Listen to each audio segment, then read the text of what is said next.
Hello बच्चों, कैसे हैं आप सब। I hope you all are very fine. आप अच्छे से अपना लॉकडाउन का इस्तेमाल कर रहे होंगे। मैं आशा करता हूं आप लोगों ने अपना जो 1 महीने का लॉकडाउन है इसमें टाइम वेस्ट ना करके अच्छे से आपकी पढ़ाई आप लोगों ने करी होगी। आइए आज हम क्या करते हैं, अपना यही जो इलेक्ट्रोस्टैटिक्स का यूनिट हम लोगों ने स्टार्ट करा है, इसका आज मैं आप लोगों के लिए 11वां लेक्चर आप लोगों के लिए शूट कर रहा हूं। ठीक है बच्चों, इससे पहले मैंने कुछ एक वीडियो आपके लिए मैथमेटिकल फिजिक्स की बनाई है, जिसमें हमने कुछ औजार कहें या मैथमेटिकल टूल्स कहें, उनकी वीडियो मैंने आप लोगों के लिए अपलोड करी है। वो वीडियो आप लोग एक बार जरूर देखें, बिकॉज जितने भी न्यूमेरिकल आप फिजिक्स में करेंगे वो सारे के सारे करने के लिए आपको वो जो टूल्स हैं उनकी जरूरत पड़ेगी। ठीक है, वो वीडियो मैंने छोटी छोटी वीडियोस हैं 10-10 मिनट की, 15-15 मिनट की, वो आप एक बार जरूर देखें। ठीक है बच्चों, आज हम क्या कर रहे हैं, आज का टॉपिक लिखता हूं मैं, इलेक्ट्रिक फील्ड ड्यू टू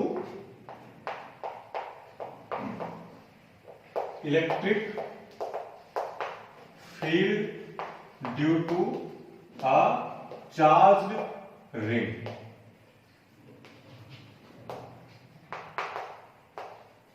ठीक है बच्चों, ये देखिए एक वीडियो मैंने आपको कराई थी जिसमें क्या है, जब भी हमें चार्ज डिस्ट्रीब्यूशन दिया हो, मतलब चार्ज डेंसिटी दी हो, चाहे वो लाइन चार्ज डेंसिटी हो, चाहे वो सरफेस चार्ज डेंसिटी हो, चाहे वो वॉल्यूम चार्ज डेंसिटी हो, और उसकी वजह से हम लोगों ने इलेक्ट्रिक फील्ड या हम चार्ज देख सकते हैं कि कितनी बड़ी से बड़ी वायर के अंदर अगर मुझे चार्ज निकालना हो वो मैं निकाल सकता हूं, अगर मुझे क्या पता हो, चार्ज डेंसिटी पता हो। ठीक है, वो प्रीवियस वीडियो है, वो आप जरूर देखना है। आज का कंसेप्ट क्या है हमारा, देखो इसमें इलेक्ट्रिक फील्ड मतलब इलेक्ट्रिक फील्ड हमें कैलकुलेट करनी है। ठीक है, due to a charge ring. मैं ये रिंग मान लिया मैंने, ये एक रिंग हो गई। ठीक है, ये एक रिंग हुई। अब इस रिंग के ऊपर मैंने क्या किया, चार्ज डिस्ट्रीब्यूट कर दिया। ठीक है बच्चों, और चार्ज डिस्ट्रीब्यूशन कैसा है, यूनिफॉर्म। यूनिफॉर्म मतलब सिमेट्रिक।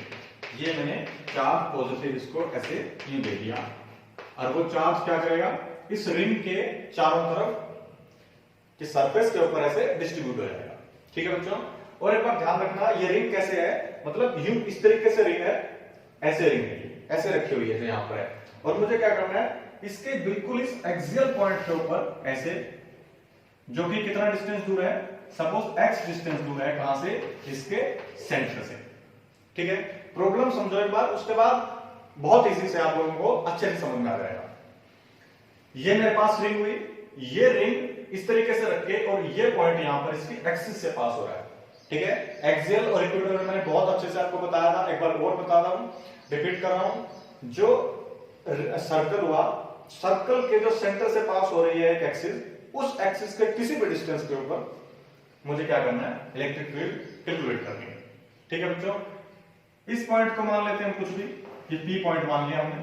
ठीक है, अब ये सर्कल हमें गिवन है, रिंग रेडियस मान ली मैंने इसकी। हाँ, ये चीजें क्या है कि हमें गिवन है ये चीजें। दूसरा मुझे क्या गिवन है, इसकी जो सरफेस चार्ज डेंसिटी है, सरफेस चार्ज डेंसिटी हमेशा हम क्या लेते हैं, चार्ज रिंग। अब देखना, रिंग है, इस तरीके से रिंग है। ठीक है, या मैं कह सकता हूं रिंग एक लेंथ है जिसको मैंने कर्व शेप में से घुमा रखा है।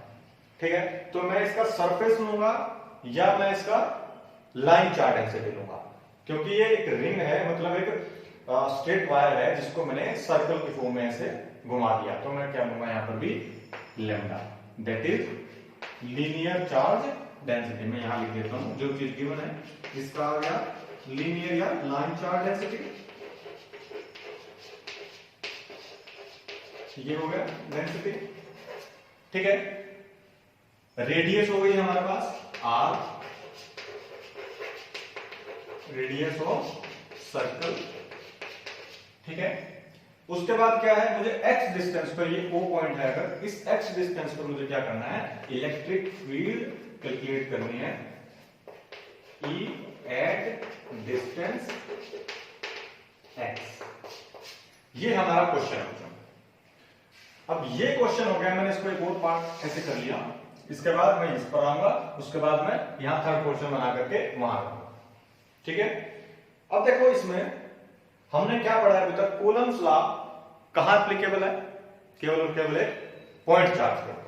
अगर मैं इस पॉइंट को, ये मैंने इसमें छोटा सा पॉइंट मान लिया, मान सकता हूं, अब ये मान लिया, या मैं इसके लिए ये पॉइंट मान लेता हूं, वैसे कोई भी मान सकते हैं, अभी दिखाता हूं उसमें।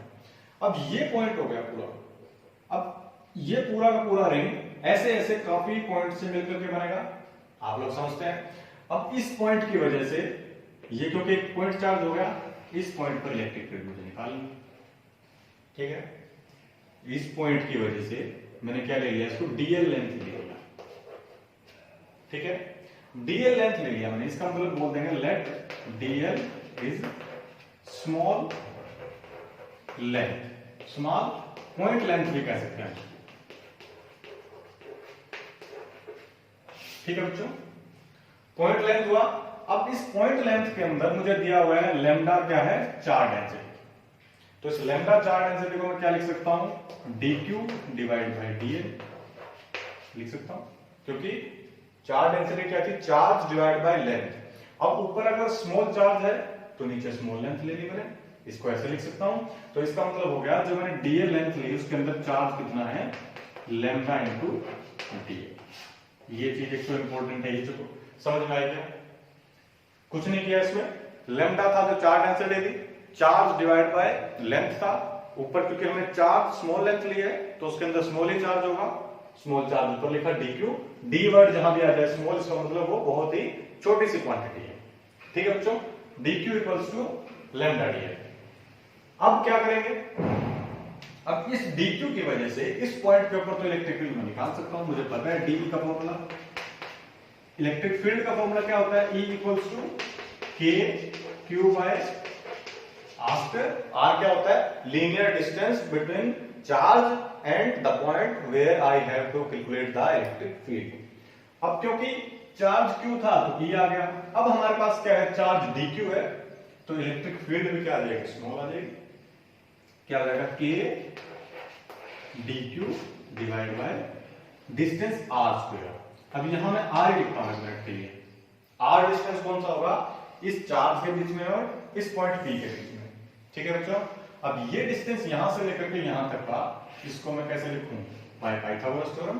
क्या लिख सकता हूं, x square plus r square, ठीक है, x स्क्वायर प्लस में r स्क्वायर। तो इस r की जगह पर मैं क्या लिख सकता हूं, k dq divide by r के प्लेस r है ये डिस्टेंस और उसका स्क्वायर करना है, और स्क्वायर क्या हो जाएगा, x square plus r square. ये आ गया मेरे पास dE आ गया।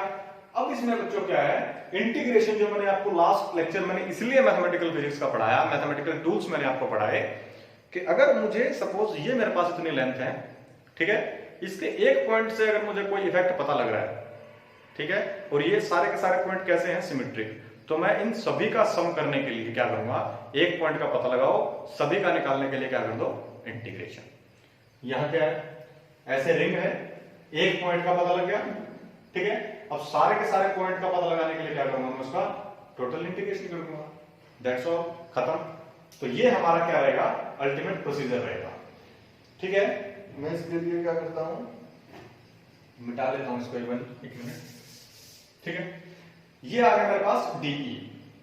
अब एक चीज और देखना, अब आप क्या करो, इसको, ये पॉइंट P है, dq is equal to lambda dl, ये हमारे पास अल्टीमेट चीज आई है। इसको मैं एक बार dq is equal to lambda dl लिख लेता हूं, इसको छोड़ दो। अब देखो यहां से, अब यहां से जो dl है उसकी वैल्यू मैंने निकाली है, ये dE वेक्टर क्वांटिटी होगी, आपको पता है, और इसकी डायरेक्शन क्या होगी, एक बार मैं चेक कर लेता हूं, दिखाई दे रहा है नहीं, हाँ ठीक है, ये dE हो गया, dE इस तरफ जा रहा है, ठीक है बच्चों।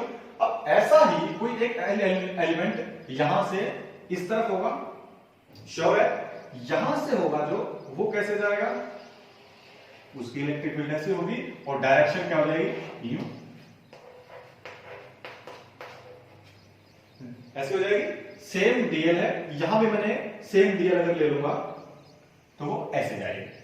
ठीक है बच्चों, ये मैं मान लो मैंने क्या ले लिया एंगल थीटा, यहां से भी थीटा, थीटा एंगल लिया। थीटा एंगल लेने के बाद अब मैंने एक और कंसेप्ट पढ़ाया वहां पर, रेजोल्यूशन ऑफ वेक्टर। ठीक है, आपको पता भी होगा। अब ये मेरे पास एक डीई वेक्टर है, ठीक है, इसको मैं इन दो कंपोनेंट्स में ब्रेक कर लेता हूं, कर सकता हूं। ये एंगल थीटा है तो ये एंगल भी कितना हो जाएगा थीटा। ये ऐसे ऐसे दो लाइन अगर ऐसे क्रॉस कर रही है, कट कर रही है, तो इनका ये एंगल कौन से होंगे, वर्टिकली अपोजिट एंगल। ठीक है, अच्छा हिंदी में क्या बोलते हैं इसको, इनको बोलते हैं शीर्षाभिमुख कोण। बताओ लिखिए, शीर्ष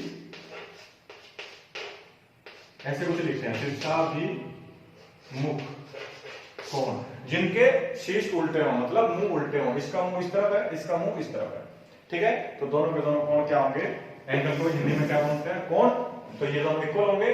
तो ये डीई है, ये थीटा है, और ये भी थीटा हो जाएगा सिमेट्रिकली। ये थीटा, वर्टिकली अपोजिट एंगल।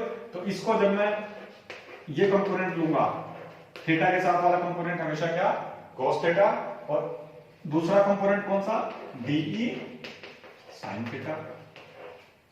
ठीक है, सिमिलरली ये इस वाला जो ये डीई था, इसके मैंने दो पार्ट कर लिए, ये और ये। अब इस वाले का लो, ये जो पार्ट है इसके करूंगा तो इसमें और इसमें हो जाएगा। यहां पर एक और क्या आएगा, डीई cos थीटा, और ये वाला क्या होगा, डीई साइन थीटा।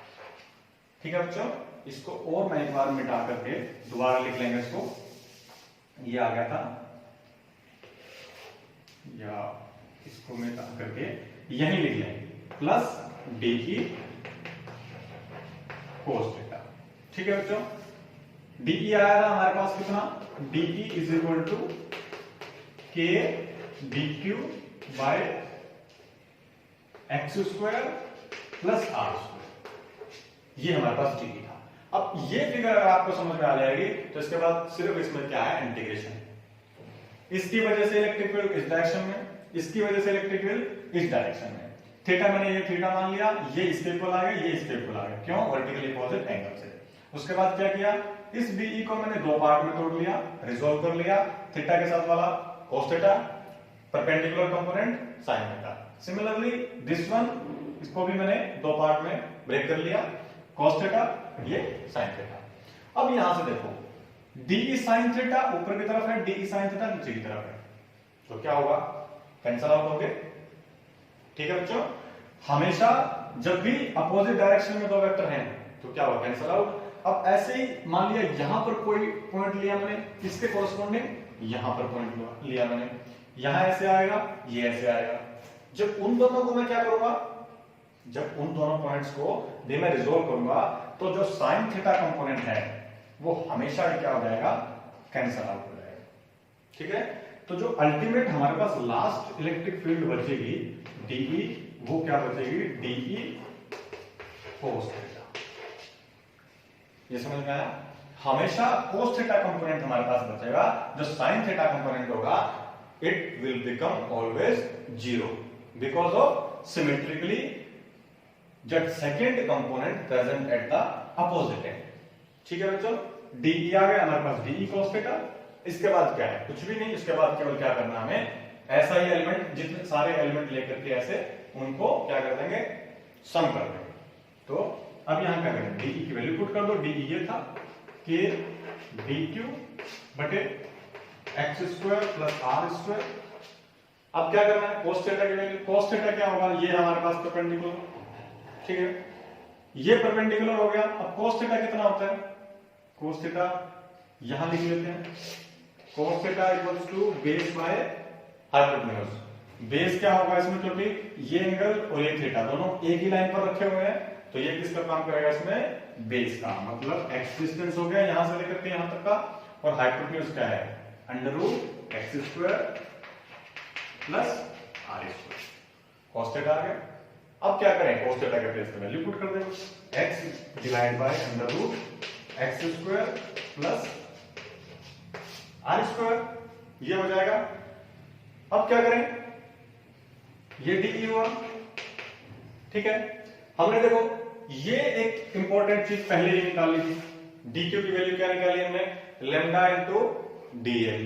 अब डी क्यू के प्लेस पे क्या पुट करें, k as it is lambda d l x as it is divide by x square plus r square raise to the power, यहां पर 1 है, आगे 1/2 है, तो ये क्या हो जाएगा 1 + 1/2 इक्वल्स टू 3/2, ठीक है। ये आई मेरे पास इलेक्ट्रिक फील्ड डीई, मतलब टोटल इलेक्ट्रिक फील्ड आई है केवल किसकी वजह से, इस एक डीई की वजह से, ठीक है। अब मुझे क्या करना है, पूरे की वजह से निकालनी है, तो पूरे की वजह से निकालेंगे तो क्या करेंगे, इस पूरे को क्या कर देंगे, इंटीग्रेट कर देंगे, ठीक है। अब इसको इंटीग्रेट करूंगा तो ये मेरे पास आंसर कितना आएगा, टोटल ई, यहां भी इंटीग्रेशन आ जाएगा, ठीक है।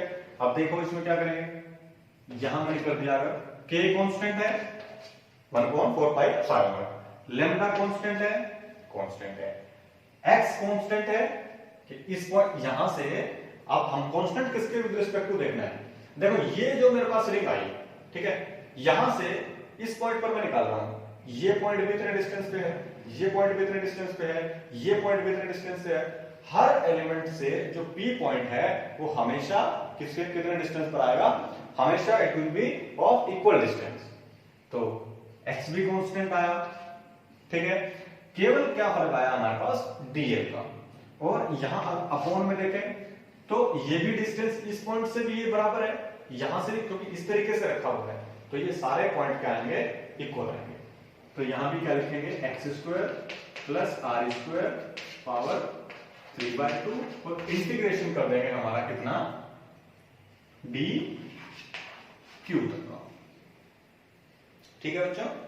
अब देखिए ये जो डी क्यू है, ये डी क्यू क्या आएगा, डी क्यू मतलब इस पे यहां को स्मॉल स्मॉल स्मॉल स्मॉल सारी की सारी रिंग के ऊपर कुछ छोटा छोटा छोटा छोटा चार्ज रख दिया मैंने, जब उस पूरे चार्ज को मैं क्या करूंगा, इंटीग्रेट कर दूंगा, तो मुझे सारा का सारा चार्ज मिल जाएगा, टोटल चार्ज मिलेगा, और total charge is capital Q मान लिया हमने, यहां भी वैसे जो टोटल चार्ज होगा हमारे पास क्या आएगा, k lambda x capital Q divide by x² plus r² raise to the power 3/2।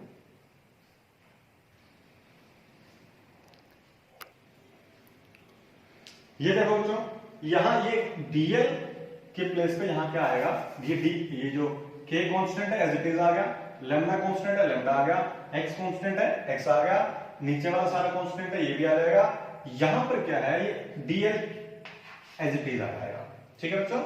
अब इस dl को ये दिखाई नहीं दे रहा है, तो मैं इसको यहां पर लिखता हूं। अब ये dl है जो सर्कल है, सर्कल का जब हम इंटीग्रेशन करते हैं तो टोटल सर्कमफ्रेंस आएगी, और टोटल सर्कमफ्रेंस कितनी होती है एक सर्कल की, 2πr, तो integration of 2l dl will give you 2πr, मतलब कंप्लीट क्या दे देगा, लेंथ दे देगा।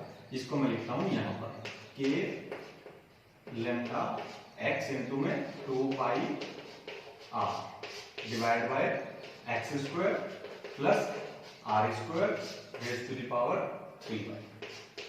ये जो है हमारे पास क्या आया, अल्टीमेट फॉर्मूला, इसको मैं डिलीट कर देता हूं या मिटा देता हूं। अब इसमें समझने वाली बात क्या होगी, देखो मेरे पास ये फॉर्मूला आया है, ये टोटल फॉर्मूला आया किस चीज का, इस पूरी रिंग के ऊपर जब चार्ज दिया, उस चार्ज की वजह से एक पॉइंट जो कितने डिस्टेंस पर है, x डिस्टेंस पर है, कहां से, O पॉइंट से, सेंटर ऑफ द सर्कल से, और किसके अलोंग, उसके एक्सिस के अलोंग। ये देखिए लेमडा इनटू में 2πr क्या होगा, total length of the circle हो गई। टोटल लेंथ को जिस टाइम में चार्ज डेंसिटी जो कि लीनियर है उससे मल्टीप्लाई करूंगा तो मुझे क्या मिलेगा, टोटल चार्ज मिलेगा। तो इसलिए मैं यहां पर लिख सकता हूं kx को एज इट इज और लेमडा इंटू 2πr को एज इट इज डिवाइड कर दूं उसको x² plus r² raise to power 3/2।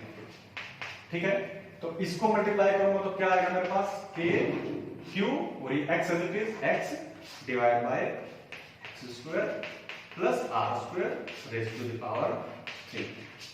ठीक है बच्चों, ये तो हो गया हमारे पास क्या चीज, एक फॉर्मूला हो गया, इतना कंप्लीट है। अगर आप एग्जाम में करके आते हैं, एग्जाम में यहां तक करोगे तब भी पूरा है, यहां तक करोगे तब भी, और यहां करोगे तब भी। इससे अगर आप ध्यान रखोगे तो आपको अच्छे से ध्यान रहेगा, ये छोटा फॉर्मूला है। और वैसे भी बेसिकली आप देख सकते हैं। अब आप एक केस लो इसमें, let x is very very very greater than capital R। ठीक है, अब अगर मैं इस पॉइंट को, जो ये डिस्टेंस है यहां से लेकर के यहां तक का डिस्टेंस जो कि P पॉइंट है, यहां से यहां तक का डिस्टेंस बहुत बड़ा ले लिया मैंने। ठीक है, बहुत ज्यादा x पॉइंट को, मतलब x डिस्टेंस को बहुत ज्यादा ले लूंगा। इसका मतलब हो गया कि ये P पॉइंट कहां हो गया, एट इनफाइनाइट डिस्टेंस। और इनफाइनाइट मैंने आपको बताया, इनफाइनाइट नाम का कोई जगह नहीं है, ये जस्ट एक क्या है, कंपैरेटिव टर्म। इनफाइनाइट मतलब बहुत ही ज्यादा दूर चले गए हैं। अब बहुत ही ज्यादा दूर से अगर मैं किसी सर्कल को देखता हूं तो मुझे कैसा दिखाई देगा वो, पूरे सर्कल को अगर मैं बहुत दूर से देखूंगा तो इसका मतलब कैसा दिखाई देगा मुझे, वो पॉइंट चार्ज। समझा रहा है? जैसे चांद हम देखते हैं, चांद बहुत दूर है, इनफाइनाइट डिस्टेंस पे हमें कैसा दिखाई देता है, बिल्कुल पॉइंट चार्ज दिखाई देता है। इसलिए हमें ये भी कैसा दिखाई देगा, एक पॉइंट चार्ज। तो पॉइंट चार्ज होने के बाद इसको फॉर्मूला भी कैसा देना चाहिए हमें, के क्यू बाय आर स्क्वायर, के क्यू बाय एक्स स्क्वायर, जो कि एक्स डिस्टेंस है। तो इसलिए अगर मैं यहां पर x डिस्टेंस बहुत इनफाइनाइट ले लूंगा तो r क्या हो जाएगा, बहुत स्मॉल, मतलब r को मैं एक्सक्लूड कर सकता हूं, r को 0 पुट कर सकता हूं। तो यहां अगर मैं फॉर्मूला देखता हूं r इक्वल्स टू 0, तो मुझे क्या मिलेगा, E is equal to k q x divide by x square raise to the power 3/2, मतलब एक्स क्यूब, और यहां से एक एक्स काट दूंगा तो के क्यूब बाय एक्स स्क्वायर। ठीक है बच्चों, ये देखो आपको स्टार्टिंग के लेक्चर से पता लगेगा कि जब भी एक पॉइंट चार्ज की वजह से इलेक्ट्रिक फील्ड निकालते थे क्या होता था, के क्यू बाय एक्स स्क्वायर। और यहां भी मैंने ये जो कंडीशन लगाई, ये कंडीशन है क्या एक्चुअल में, कि बहुत इनफाइनाइट डिस्टेंस से देखने पर एक सर्कल हमें कैसा दिखाई देगा, पॉइंट चार्ज। तो उसको फॉर्मूला भी क्या दिया इसने, ये पॉइंट चार्ज। ये क्या हो गया इसका फिजिकल सिग्निफिकेंस। ठीक है, हम समझ कैसे सकते हैं इसको, है ना, माइंड में पिक्चर कैसे बनाए इस चीज की, वो कैसे बनेगी, इस तरीके से। ठीक है, अब एक और केस लेके देखो, दूसरा केस मैंने ले लिया, इसको मैं मिटा दूं, आया था हमारा फॉर्मूला ये E। ठीक है, अब इसी केस में ये इंपॉर्टेंट फॉर्मूला था। ठीक है, अब अगर मैं क्या कर लूं, x को बिल्कुल 0 ले लूं। ठीक है, यहां से एक पिछला कंसेप्ट आपको रिवाइज कराऊंगा जो हमने शायद सेकंड या थर्ड जो लेक्चर था उसमें हमने पढ़ा। x अगर 0 ले दूंगा, x क्या है डिस्टेंस इस पॉइंट P से लेकर के O तक का, x 0 होगा तो इसका मतलब मैं क्या समझ सकता हूं कि ये P पॉइंट कहां रखा हुआ है, इस O पॉइंट पे। ठीक है, और P पॉइंट क्या था, जिस पॉइंट पर हम इलेक्ट्रिक फील्ड निकाल रहे थे। इसका मतलब क्या हो गया कि मैं अब इलेक्ट्रिक फील्ड कहां निकाल रहा हूं, एट द पॉइंट O, और O क्या है, centre of the ring. x equals to 0 means centre of ring. ठीक है बच्चों, सेंटर ऑफ रिंग के ऊपर अगर इलेक्ट्रिक फील्ड निकालूंगा तो इसका मतलब x इक्वल्स टू 0, और x इक्वल्स टू 0 अगर पुट करूं तो क्या होगा, k q इंटू 0। तो इलेक्ट्रिक फील्ड E कितनी आ जाएगी, k q मल्टीप्लाई बाय 0, और नीचे कोई फैक्टर है, यहां भी x 0, तो r raise to the power 3/2। तो आंसर कितना होगा, 0, क्योंकि 0 से मल्टीप्लाई करेंगे तो 0। अब देखो इलेक्ट्रिक फील्ड सेंटर के ऊपर कितनी आई, 0। और मैंने क्या बताया था, जब भी हम किसी सिमेट्रिक पॉइंट के ऊपर इलेक्ट्रिक फील्ड निकालते हैं, ये पॉइंट x हुआ, यहां से डिस्टेंस r, ये r, ये r, ये r, ये r, सारा डिस्टेंस सेम है, और चार्ज भी पूरे सर्कल के ऊपर क्या है, सेम है। तो पूरे सर्कल के ऊपर चार्ज सेम होने का मतलब क्या हो गया कि कन्फिगरेशन कैसे हुई, सिमेट्रिक, और सिमेट्रिक की वजह से इलेक्ट्रिक फील्ड कैसे होती है, 0। तो इसलिए यहां से ये जो फॉर्मूला है बहुत ही इंपॉर्टेंट फॉर्मूला है। ठीक है बच्चों, ध्यान रखना, क्या करेंगे हम, ये आज इस डेरिवेशन करके लास्ट में 3-4 वीडियो ऐसे बनाएंगे जिसके अंदर केवल और केवल न्यूमेरिकल होंगे। ठीक है, 3 लेवल में वीडियो बनेगी, first level, second level, third level. First level और second level the student of CBSE और एनी स्टेट बोर्ड के लिए उपयोगी होगी। और आफ्टर दैट जो वीडियो होगी वो जो कंपटीशन की प्रिपरेशन कर रहे हैं उनके लिए एक बहुत इंपॉर्टेंट वीडियो बनेगी, और वहां देखना ये सारे के सारे कंसेप्ट आपको बहुत ही यूजफुल होंगे। ठीक है बच्चों, पढ़ते रहें, पढ़ाई करते रहें। आइए मिलते हैं नेक्स्ट वीडियो में।